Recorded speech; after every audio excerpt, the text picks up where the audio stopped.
आपको एक बात और में ध्यान रखनी चाहिए कि ये सरकार ने आखिर में चीफ ऑफ डिफेंस स्टाफ बनाने का डिसीजन फाइनली क्यों लिया।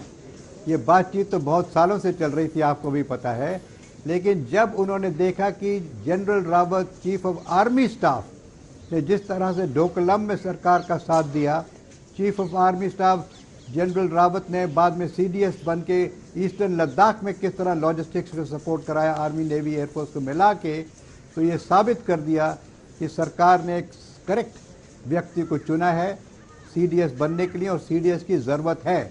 20-25 साल तो यही बात चलती रही कि सीडीएस की ज़रूरत है भी कि नहीं, क्या सीडीएस कैन बिकम रिडंडेंट, क्या सीडीएस बिकम अ थ्रेट। ये सब बातें बहुत हुई हैं, 25 साल 30 साल से चल रहा है ये किस्सा, लेकिन आपने देखा कि अंत में सरकार ने डिसीजन लिया और करेक्ट आदमी चुनकर वहाँ चीफ ऑफ डिफेंस स्टाफ बनाया।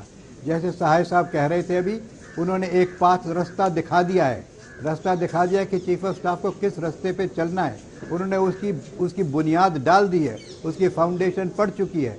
अब उस फाउंडेशन के ऊपर बिल्डिंग एक स्ट्रॉन्ग बनेगी, और स्ट्रॉन्ग बिल्डिंग बनाने के लिए हमारे पास बहुत बहुत क्वालिफाइड और डेडिकेटेड सीनियर ऑफिसर्स हैं इस देश के अंदर, जो इस चीज़ को आगे बढ़ा सकते हैं। जिस रास्ते पर जनरल रावत साहब ने इसका निर्माण किया, उसी रास्ते पे आगे चल के ये सीडीएस एक बहुत देश के लिए एक ऐसा इंस्ट्रूमेंट बन जाएगा जो भारत को बहुत शक्तिशाली बनाएगा।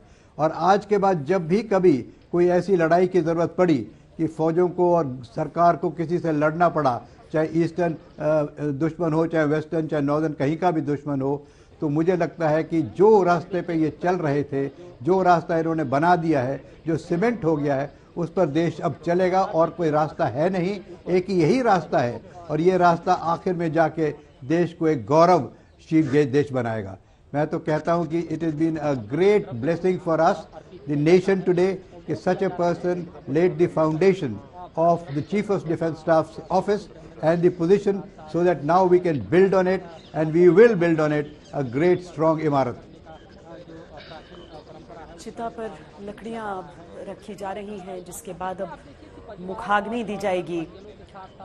ये दुखद पल जरूर है, लेकिन हम उस विरासत के हर एक पल को संजो कर इस समय उस पर बात करना चाहते हैं, क्योंकि जनरल बिपिन रावत भी यही चाहते कि उनकी जो बातें थी, उनकी जो योजनाएं थी, उनके जो सपने थे, उनका जो लक्ष्य था, वो देश याद रखे, उस पर अमल करता रहे। जनरल सहाय, हमने युद्ध की जो कहानियां ही पढ़ी हैं, काश की वर्दी मिलती और युद्ध पर जाने का मौका मिलता देश के लिए, लेकिन उन कहानियों में भी हमने ये पढ़ा कि कैसे जब एक अफसर जो लीड कर रहा होता है एक टुकड़ी को, वो वीर गति को प्राप्त होता है, गिरता है, तो पीछे से दूसरा योद्धा उनकी जगह लेने के लिए उस समय तैयार रहता है। जनरल रावत ने भी अपने इस पूरे कार्यकाल में ऐसी ही पीढ़ी को आगे चमकाने, बनाने में अपना पूरा योगदान दिया। भारतीय सेना की उन परंपराओं को जीवित रखने में अपना पूरा योगदान दिया।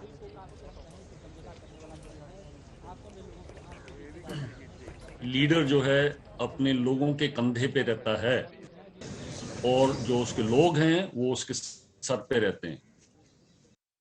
भावुक पल और उस जगह की हम तस्वीरें और उस जगह की आवाज आपको सुनाते हैं, जहां पर उनकी बड़ी बेटी इस समय मुखाग्नि दे रही हैं। माता और पिता को एक साथ गंवाया है दो बच्चियों ने, और वो दोनों अब आपको इस समय नजर आएंगी। पिता जनरल बिपिन रावत देश के लिए सेनापति रहे, देश के लिए जनरल रहे, लेकिन इनके लिए पिता, इनके लिए सब कुछ, इनके लिए एक मिसाल जो इनको रास्ता दिखाते रहा है। हमेशा जीवन में उसी मार्ग पर आगे चलना है। भीतर की तस्वीरें हम आपको दिखाते हैं, जहां पर मुखाग्नि से पहले परिक्रमा कर रही हैं उनकी बड़ी बेटी। और ये 17 तोपों की सलामी 2233 रेजिमेंट, सर्वोच्च सैन्य सम्मान किसी सेनानी के लिए।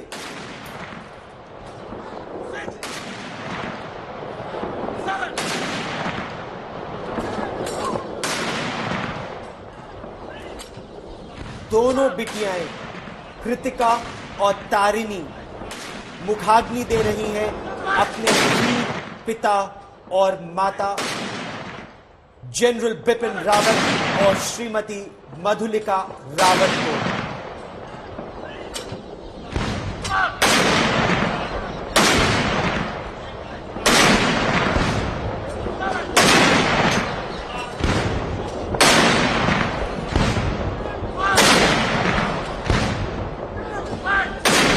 पंचतत्व में विलीन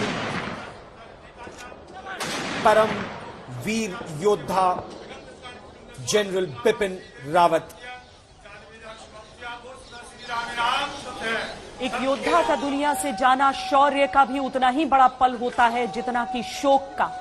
शोक और शौर्य के बीच का ये पल हमेशा हमेशा के लिए देशवासियों को याद रह जाएगा। 17 तोपों की सलामी और दूसरी ओर उनकी बेटियां जो मुखाग्नि दे रही हैं अपनी माता और अपने पिता को।